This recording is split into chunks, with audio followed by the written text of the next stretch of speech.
I took the job on the Belil because I needed the money. I'm not an educated man. I never had the head for school, and in my town, the best way to earn your pay is fishing. I'd worked on boats before. They said the Belil paid the best. They weren't wrong about that. My town is small and coastal. That is all I would say. I don't want to give away the name.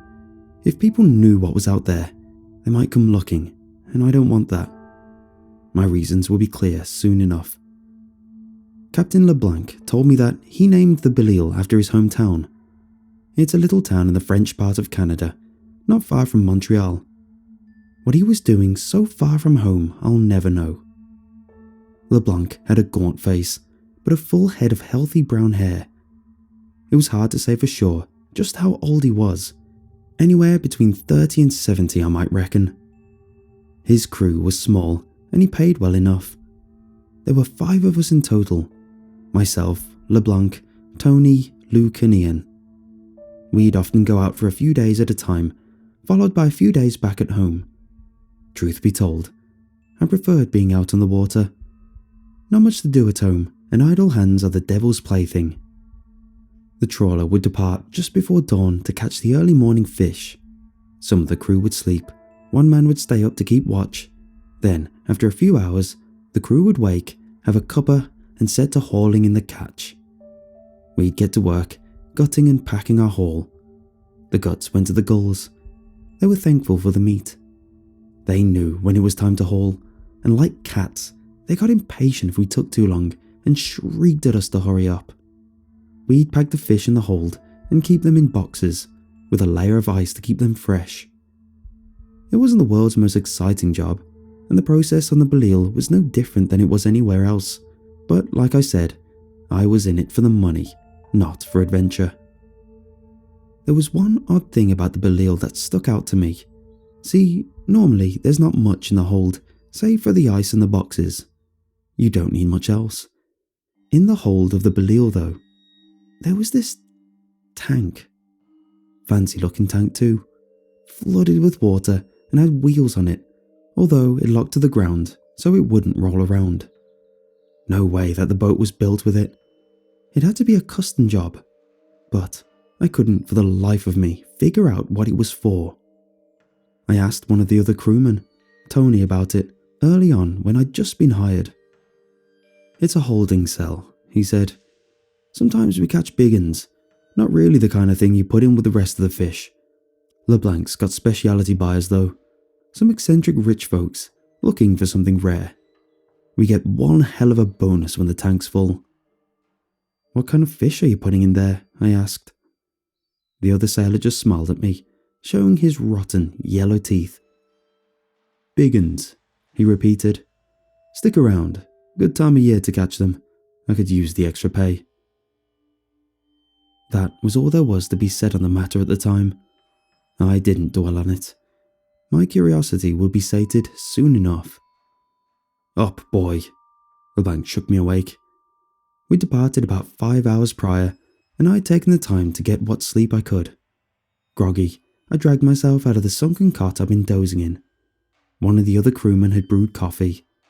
I snatched at my thermos to fill it up. I could hear the gulls impatiently screaming from outside, eager for the banquet we'd bestow upon them.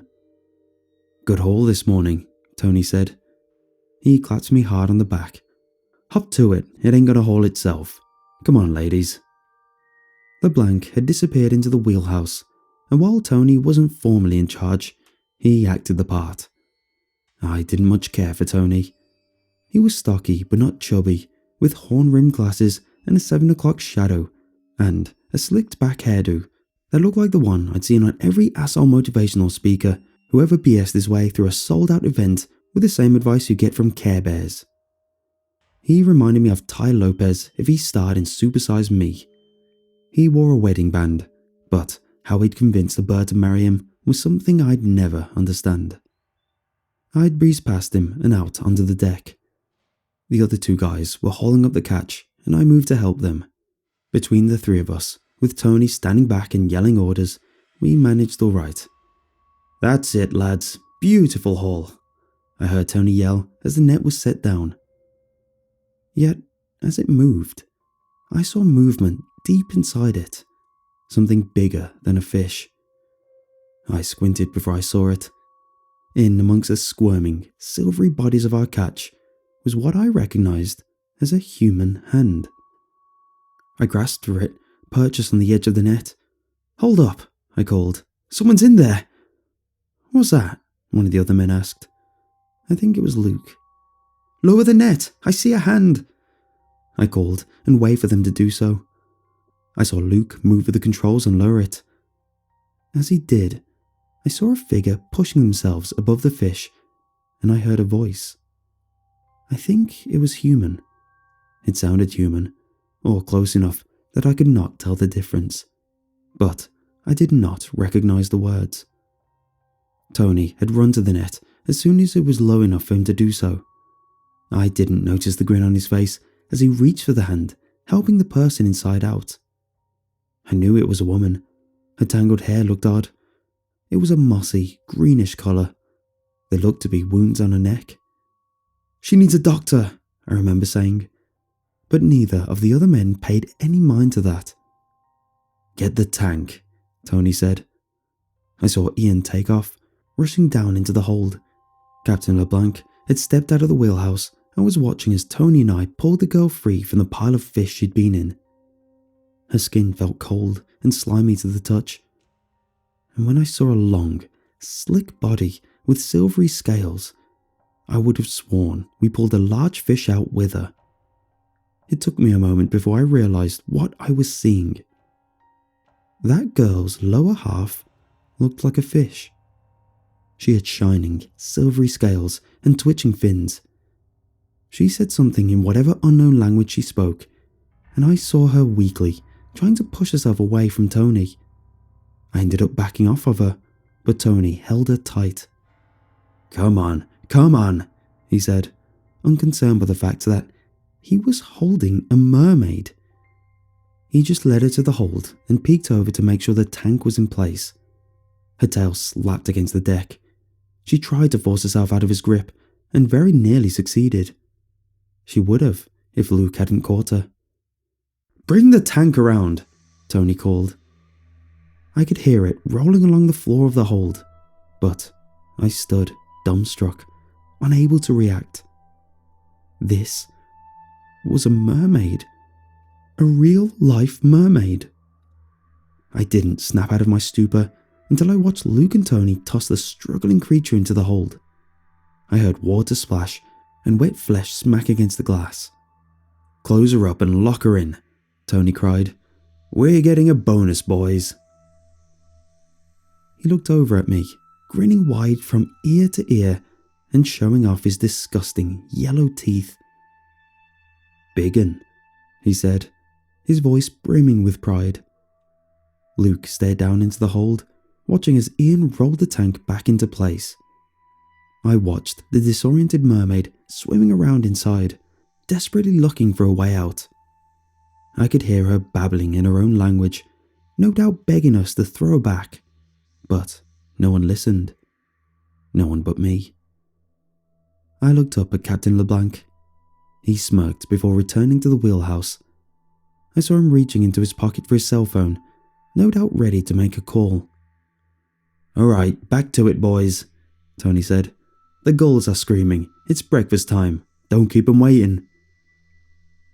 Ian pulled himself out of the hold and nudged me, snapping me out of my stupor. I only took one final look at the dark hold before setting to work. I could still hear the frantic, terrified babbling of the mermaid inside. I didn't get the chance to see her again until we were close to done with the packing. Luke had been going back and forth into the hold to bring the fresh packed fish in.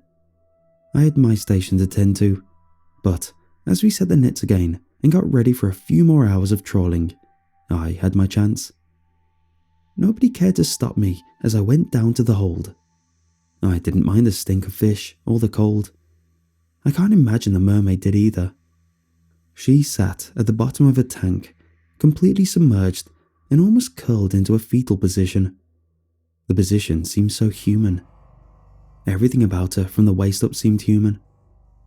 Her head tilted upwards as I drew nearer. She studied me, and as she did, I studied her. Her hair seemed to have moss or algae growing in it, giving it a greenish colour. Her skin had a greenish tint and a pattern that I imagined was camouflage. But it was faint. Her face looked human, save for the gills on her neck. The fear in her eyes seemed so distinctly human. There was an intelligence there, one that I recognised. She kept herself entirely submerged and seemed to shrink back as I got closer. I stopped my advance. The last thing I wanted to do was hurt her. She was beautiful, surreal but gorgeous. She was an old legend come to life, and she lived up to it in every aspect. Odd little things, ain't they? Luke asked. I heard his boots thud onto the floor behind me and turned to see him walking up to me. Yeah, I replied. Very. Look just about human, right? He asked. Threw me for a loop the first time too. I hear there's inland ones, fish folks like this, but they can pass as real people. Can you believe it? Walking on 2 legs and everything. One of the guys who was with us before told me about them. How many have you seen? I asked. I don't know. This one might be the 5th. They're rare, but worth it if you catch one. Most folks lose them. If you don't trap them quick enough, they get away on you. Usually they're disoriented after coming out of the water, but last year we had one that tore right out of the net. Gave Ian a right beating before it jumped back overboard. They're a lot stronger than they look. I found it hard to believe that this fragile thing could hurt anyone, but Luke sounded convinced. I listened as he lit up a cigarette beside me. You gonna gawk at it all day? Ian brought a deck of cards. Thought we might have a round of poker before we do the whole song and dance again. Yeah, I'll be right there, I said. I allowed myself one parting glance at the mermaid before I left her there, but she was never far from my mind. Seeing her stuck in that tank, lethargic and depressed, the fear written all over her face, it didn't seem right to let her suffer in a tank, and who knew what was waiting for her when we got back to land? No, it didn't seem right at all. I told myself to let it go. I tried to bribe myself with a bonus. I couldn't. Every time I closed my eyes, I thought of the mermaid, sitting there in a tank, alone and afraid. She'd been trying to speak to us. I remembered the sound of her voice, even though I hadn't understood the words. Thinking back on it though, I suspect that she was trying to beg us to set her free. I'm fine with killing fish. I could gut them all day. Fish stare up at you with wide, dumb eyes. Their expression never changes, even when they die. Fish are stupid. The girl in the tank though, she was no fish. I looked in her eyes. She wasn't dumb. I knew there was something there. Something either human or as close to human as you get. Either way, over the next few days, she was never far from my mind. I visited her from time to time, watching as she sat lethargically in the tank. I watched Luke feed her once a day. He tossed a few gutted fish into the tank just so she wouldn't starve. Otherwise, she sat there and did nothing. No hope for escape and no idea what her future held. The poor thing. I pitied it. No, pity isn't the word. Compassion might be more fitting. On the day we made port, I knew I was going to set it free. I had to. I wouldn't sleep right otherwise if I didn't. I'd see those eyes in my sleep, asking me why I didn't at least try. I was on watch while Captain LeBlanc steered us into the harbour. Ian and Luke were down in the hold. I had no idea where Tony buggered off to. I didn't have much of a plan, other than to keep an eye on the mermaid and wait for an opening. Luke had said they were strong. I was hoping I could tip the tank over when no one was looking and blame it on the mermaid. Wasn't much of a plan, but it was better than nothing. It was early morning as we steered into the harbour, and when we were moored, I helped the other men unload the boxes of fish we'd packed. I saw Tony in the back, near the tank, wrapping it up in a tarp, making sure no one else saw what was inside. I reasoned we'd take the mermaid out last. I was right. LeBlanc came by to check in on us when the hold was almost empty. He stared at us, then at the covered tank. Tony immediately ran to his side like a loyal pet. He and LeBlanc exchanged some quiet words before Tony went back towards the tank. I watched as he unlocked it from its place and rolled it towards the front of the hold. Tony hitched the tank to the crane and had it lifted out. LeBlanc met it down on the dock. He waited for Tony to help him wheel it away. "There he goes," I heard Ian say. "Time to get our bonus." "What are they going to do with it?" I asked. Ian just shrugged. "Hell if I know. Probably a zoo or something. Maybe they keep them in a lab." I bit the inside of my cheek at the thought of that poor girl in another cage, being gawked at by scientists with no idea what she was. "The less we know, the better," Ian said, as if he knew what I was thinking. "Best to leave those things alone." I can't say I agreed with him. The next box I took was my last. I set it down on its skid and kept walking. Luke and Ian were down in the hold. They didn't see me leaving. I went off in the direction Tony and LeBlanc had gone off in. I kept a steady pace. They hadn't gotten far, and it wasn't long before I caught up with them. The harbour was mostly an industrial area. Lots of cold storage warehouses to keep and process the fish. People went about their business, and nobody noticed me tailing LeBlanc and Tony. I followed them towards one of the nicer warehouses. They headed down the side, towards a large door that LeBlanc opened so Tony could push the mermaid in, then followed him inside before closing it behind him. It was locked again by the time I actually got to the door. Not surprising. I took a walk around the perimeter of the warehouse, hoping for another way in. I was in luck.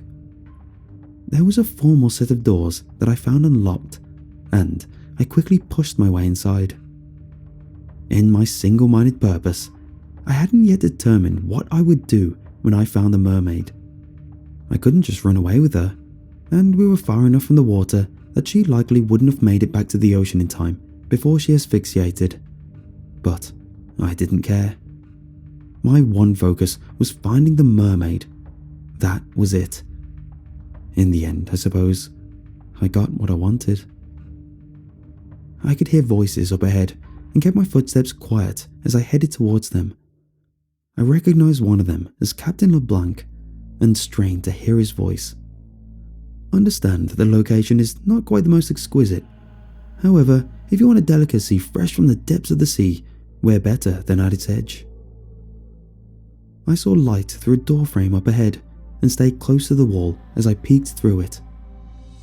What I saw caught me completely off guard. There was a wooden U-shaped table with several people around it. Most of them were dressed well and did not look like locals to my little community. LeBlanc stood tall near the head of the table, a freshly poured glass of wine in his hand. There was a small little grill, the kind I'd seen once before at a Korean restaurant out of town. The whole idea of that restaurant had been to cook your own food. They brought it out raw and... oh God. As soon as the thought crossed my mind, I saw the door at the far end of the room open. Two men escorted a gurney that would fit perfectly into the U indent on the table. I recognized the silvery shimmer of scales strapped to that gurney and the pleading voice of the mermaid. She struggled weakly against the bonds. Even from my vantage point, I could see the tears in her eyes as she looked at her soon-to-be killers. A hand went to cover my mouth, masking my own shock and horror as she was wheeled past LeBlanc and set in the middle of the diners. She shook and tried to raise a tail. She babbled hoarsely as she looked around at the assembled diners. "As promised, mes amis, fresh from the sea. Bon appetit," LeBlanc said with a gentle smile. He raised his glass of wine in a toast. Those at the table with wine did the same before they took up their knives and closed in on the mermaid. She screamed as the knives entered her flesh. Her eyes went wide with agony. I should have run in. I should have stopped them, but I remained rooted to the floor in horror. They cut away pieces of her, letting her dark blood trickle out across the shimmering scales and onto the gurney. I could hear the screaming sound as her meat touched the grill. I could smell her as she cooked. All the while, she screamed at the top of her lungs. Her head shook from side to side. She tried to struggle and free herself from the straps that kept her bound to the gurney. No one in the room cared. No one but me. I felt the tears streaming down my face as she was eaten alive. I listened as she begged in a strange tongue, screaming for this torture to stop, until someone forced a rag in her mouth to silence her. Even then, I could still hear her muffled sobs as they carved her apart. I could see bone through her wounds. Her chest rose and fell rapidly. She must have been going into shock. Tears trickled down her face, and as her struggles weakened, I felt her eyes on me. She was looking at me, and in that gaze, I saw her silent plea for help. Even as mutilated as she was, with surgical chunks removed from her, she was still desperate for a chance to survive. Her gaze was suddenly interrupted by a long, drawn-out scream as her abdomen was neatly sliced open by LeBlanc. "If you don't mind, I myself enjoy the liver and brain," he said. "You must try them. They really are something." She looked down as her body was cut open and more pieces of her were removed to be cooked. I could see her shaking, either out of fear or shock, but still, I could not will myself to move. I stood there, watching as her head rested against the gurney. Her rapid, terrified breathing was slowing. How much blood had she lost? I watched as it got slower amongst the dinner party around her. Slower, slower, slower. She barely seemed to react to each additional cut taken from her flesh or the additional organs removed from her body. Her last exhale barely left her. I could see her lungs deflating and her eyes staring vacantly up at the ceiling as she faded, unwilling and afraid. I watched her die. I saw the very second where she simply stopped. I think that out of all the people in that room, I was the only one who did. I don't remember anything except stumbling on legs made of jelly towards the water and falling on my knees on the edge of the harbour so I could vomit. Then I hugged myself tight, crying in shame, horror and disgust at what I'd just seen. They'd eaten her alive, despite her obvious fear, despite her obvious will to live. They ate her, and they didn't even have the common courtesy to kill her before they started. What I had seen would haunt me for the rest of my life. I knew it would. I felt that in my very soul. I let that mermaid die. I would not make that mistake again. I was fortunate that I had a few days off after what I saw. It allowed me, at the very least, enough time to compose myself. The bonus I got was generous, but not enough to allow me to let what I'd seen happen again. There was no amount of money that would make that acceptable.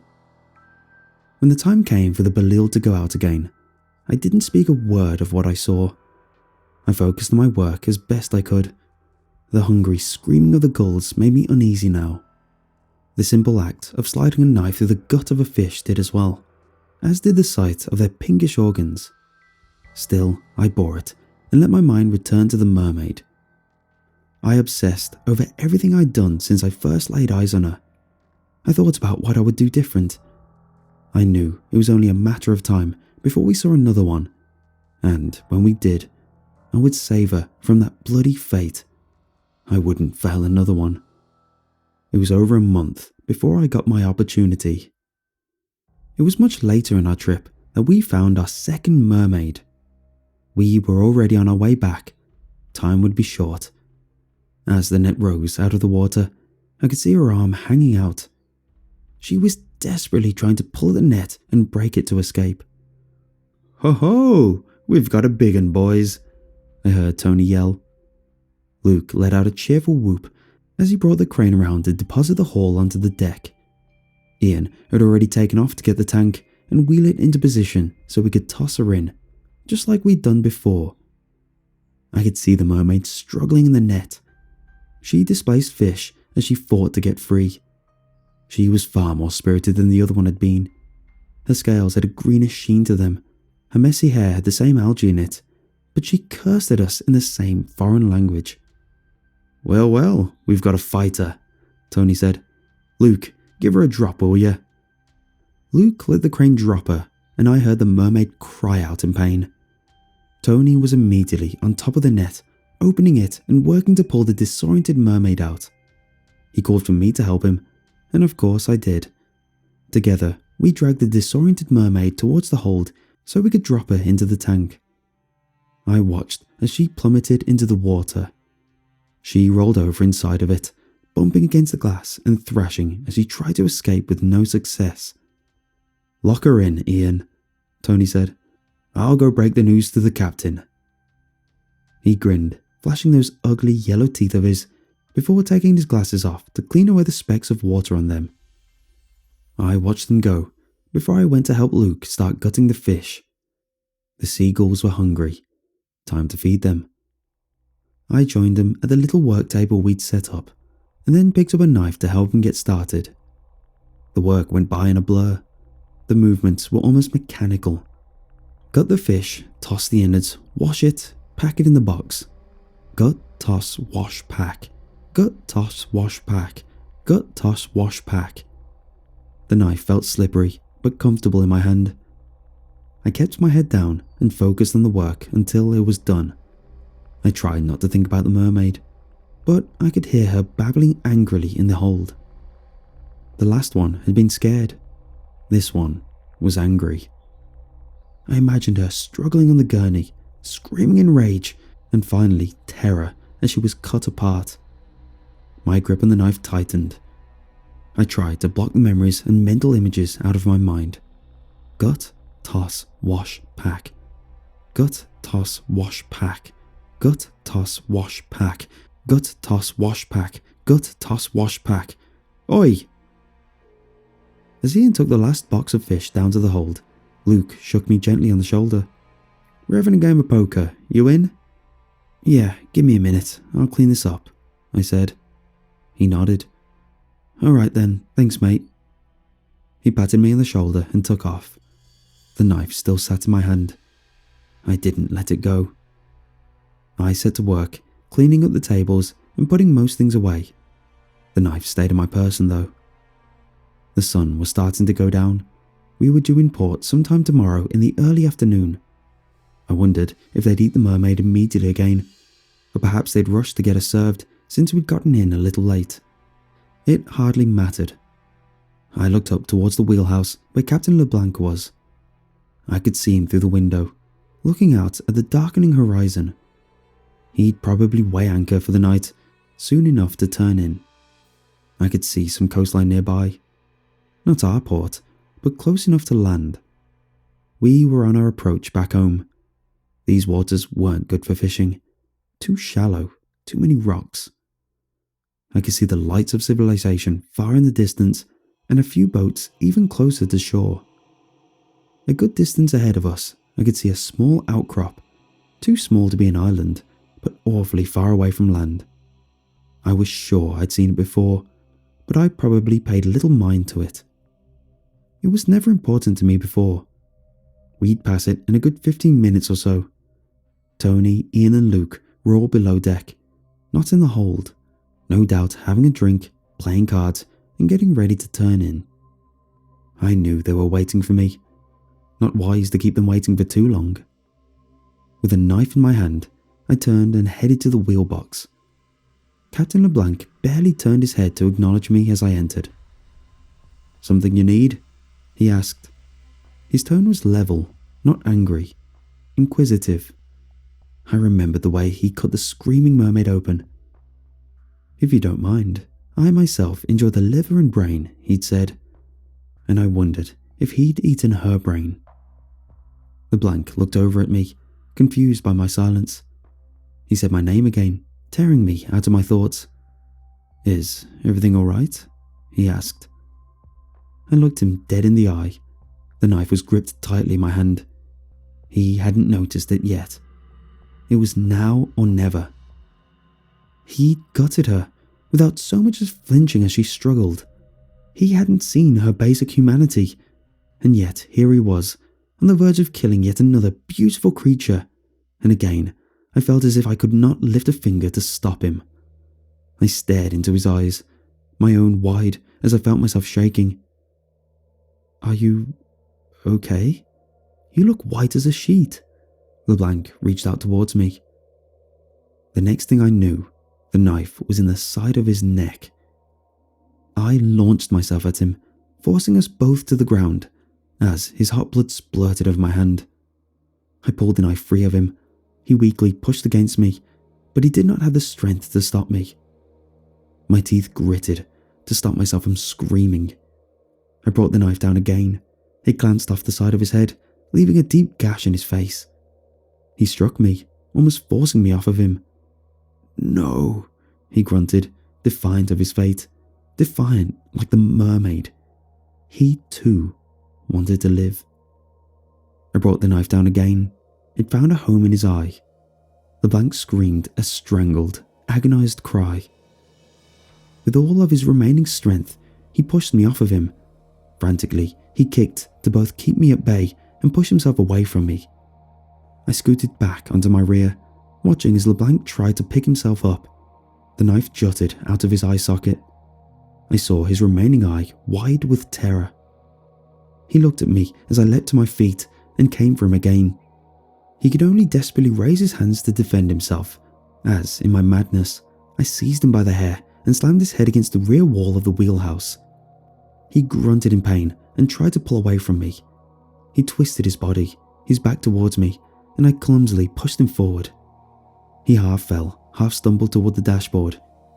As he hit it, his head jerked forwards. It must have been simple bad luck that it struck the wrong angle. The knife was forced further into his skull, and LeBlanc's legs gave out beneath him. He sagged to the floor and hit the ground with a heavy thud. Then there was silence. He did not move again. Blood pooled around his head from his many wounds, and all I could do was stare helplessly. I looked down through the window at the deck. I was alone. Ahead, I could see the rocky outcrop, remembered what I'd set out to do now. I tore my eyes away from LeBlanc and put my hands on the wheel. Slowly, I steered the Belial towards the rocks and increased our speed. The engine would do the rest. With the course set, I made my way out of the wheelhouse and down to the hold. The tank waited for me, and in it I saw the mermaid. She was a vision to behold, just as the last one had been. She looked up at me as I drew nearer, pressing her hands against the glass and watching me as I worked. "You'll be free soon," I promised her. She did not reply. She simply studied me with her lovely green eyes as I unlocked the tank from its position, allowing it to slide about freely. I took a step back, knowing what was about to happen, and yet still not ready for it. The mermaid looked at me with a mixture of expressions: confusion, frustration, fear. The trawler shifted. So did her tank. She looked around, concerned. I could hear footsteps above me. "What the hell's taking so long?" I heard Tony ask. "We're all waiting on you." I looked back to see him coming down into the hold. He was just a few feet in front of me when the Belial hit the rocks. His reaction was more intense than I had expected. In an instant, my world turned sideways. My feet no longer touched the ground. Neither did Tony's. He struggled to keep his balance before he was dashed against the wall, then tumbling up against the ceiling. I heard glass shatter and felt water splash against me in the moment before I saw water gushing up through the opening to the hold. Tony was tossed to the side as it flowed in, and it hit me suddenly as well, shockingly cold and salty. I heard Tony scream my name and saw him trying to pick himself up as the hold began to flood. Boxes of fish and ice had been strewn about. I'd never seen Tony so scared in my life. "Run!" I heard him yell. He stumbled towards me as fast as he possibly could. He was soaked to the bone. His glasses were missing, but he was coming for me. "Go! Run!" I heard glass creaking behind me and turned to see the mermaid pushing her way out of her broken prison. She poked her head out and fixed me in a lovely gaze. I met her eyes and took a step towards her. She was so beautiful, just like the last one. Her skin seemed so smooth, her breasts were just perfect. I needed to touch her, to feel her skin under my palm. I needed to. Instead, I felt Tony's hand on me, pulling me aside in the moment before she lunged. He screamed as her weight bore down on him. The water around him ran red. I stumbled back, listening as he shrieked in agony and listening to the sounds of his flesh being torn from his bones. I could see a familiar, mortal terror in his eyes. The mermaid had him pinned. There was no escape. I stumbled backwards, my heart racing at the sight of him dying. I couldn't watch. I didn't want to watch. But I did. She sank her teeth into his throat, tearing out a mouthful of flesh and swallowing it whole. After another bite, Tony's head was torn clean off his body. She just kept searching for more meat to consume, and yet, for just a moment, she looked up at me. Her lips curled back in a snarl, showing needle-like, blood-stained teeth. As the hold flooded, she moved towards me. The water wasn't deep enough yet to swim, but even without swimming, she was faster than I could have imagined. Her body twisted like a snake as she raced towards me, using her arms to move herself forwards. I backpedaled as fast as I could before suddenly the ground beneath me gave out. I'd reached the entrance of the hold and fell backwards into the deep, dark waters. I kicked and struggled to find my way to the surface. All I found was the inverted deck of the Belial. My lungs screamed for air as I felt along it until I reached the edge. Then I shot up to the surface, breaking it and sucking in greedy lungfuls of air. I flailed, trying to find something solid to cling to. It wasn't long before I found rocks and managed to crawl up onto them. I felt like I was only barely alive. My ears were ringing, my pulse was pounding. I coughed up seawater and felt truly exhausted. My muscles gave out and I collapsed onto the hard stone. The last thing I remember seeing was the inverted shape of the Belial sinking in the fading sunlight. Then I lost consciousness. Most of Tony, Luke, Ian and LeBlanc's bodies were eventually recovered in the weeks following the sinking of the Belial. I'm told that there was significant damage done to them. It's believed that they were partially eaten by some of the local fauna. Fish can do a lot to a man's face, you know. For what it's worth, I don't think they ever figured out that LeBlanc had been murdered. His head was in such a sorry state and the knife was long gone. Nobody bothered to investigate further. I am the sole survivor of the Belial. I am the only person who knows what happened on that ship and what they kept in that tank in the hold. I don't know if I still believe what I did was the right thing. At night, I lie awake, remembering the sounds of death. The first mermaid, Tony, Captain LeBlanc, Luke and Ian. Deaths I caused through my action or inaction. I was already damned. The screams of that mermaid would have haunted me forever. But Tony and LeBlanc, those I brought on myself. I think Tony's death is the one that weighs on me the most. He pulled me out of the path of that mermaid. Were it not for him, I would likely be dead as well. The irony that he died to save the man who doomed him haunts me, but not as much as the way he screamed as he was eaten alive. He sounded exactly like the mermaid. At the banquet,